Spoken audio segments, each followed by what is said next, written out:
이제 여러분들이 좀 어려워하는 부분인 이온에 대해서 공부할게요. 첫 번째로 여러분들이 공부한 건 수용액 속에서 전류가 흐르게 하는 물질이 있다는 걸 배웠어요. 우리는 이 물질을 전해질이라고 배웠어요.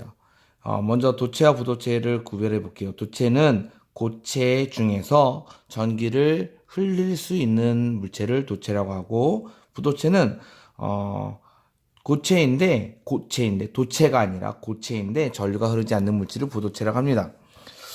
그러면 이제 제가 소개했던 말로 해보면 전해질이란 무엇인가? 여기 있는 요 실험이 어떤 실험이냐면, 고체일 때, 설탕을 고체일 때 전기가 통하는지 실험하면 당연히 전기가 안 통하죠.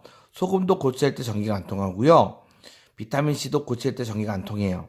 녹말도 고체일 때 전기가 통하지 않아요. 그런데 설탕을 물에 녹이면 전기가 통하지 않고, 녹말을 물에 녹이면 전기가 통하지 않지만 소금이나 비타민을 물에 녹이면 전기가 통해요. 이때 소금과 비타민C를 전해질이라고 하고 나머지 물질을 비전해질이라고 합니다. 조금 더 정확하게 설명해 보면, 전해질은 물에 녹아서 전류를 흐르게 하는 물질이에요. 그러므로 소금이 전해질이 되는 거예요. 소금이.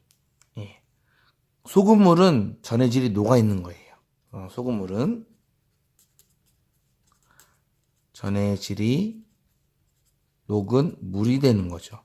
그래서 우리는 전해질은 물에 녹아서 전류를 흐르게 하는 물질이다라는 것을 먼저 이해를 해야 돼요. 그리고 나서 여기 있는 걸 볼게요. 그러면 왜 전해질이 전류를 흐르게 할 수가 있느냐? 전해질은 물에 녹으면 양이온과 음이온이 생성이 돼요. 다시 한번, 전해질이 물에 녹으면 양이온과 음이온이 생성이 돼요. 여러분들이 이 실험을 했었어요. 이 실험을 했었는데 앙금 만드는 실험 하면서 맨 처음 했던 거예요. 전원장치를 놓고 이제 과망간산 칼륨하고 황산구리를 가루를 넣으면 이게 과망간산 칼륨이 색깔이 이동하는 거, 황산구리 색깔이 이동하는 것을 배웠었어요. 예. 그러면 왜 이렇게 이동을 하느냐? 바로 이게 전해질이 물에 녹으면 양이온과 음이온으로 나눠지는데, 양이온은 마이너스 극 쪽으로, 음이온은 플러스 극 쪽으로 이동하는 현상을 보기 위해서 한 거예요.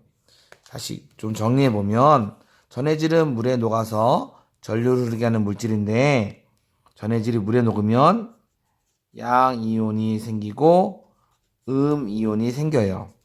그리고 양이온은 플러스 전하를 띠고 있고 음이온은 마이너스 전하를 띠고 있어서 얘는 마이너스 극으로 이동이 가능하고 얘는 플러스 극으로 이동이 가능한 거예요. 그래서 우리가 했던 실험에 보면 샬레에 철판을 극을 이렇게 놓고 전원장치를 연결했지요. 그래서 플러스와 마이너스로 연결해 놓으면 플러스로 이렇게 이동해서 색깔이 이렇게 이동한 것은 과망간산 이온이 적색 혹은 보라색으로 이렇게 이동을 했고, 마이너스 극쪽으로 이동한 건 구리 이온이 이동했는데 얘는 양이온이기 때문에 이렇게 이동한 거예요. 그래서 구리는 CuO2 플러스 이온이 이쪽으로 이동한 거, 과망간산 칼륨은 MnO4 마이너스 이온이 이쪽으로 이동을 한 것을 우리가 실험을 했었어요.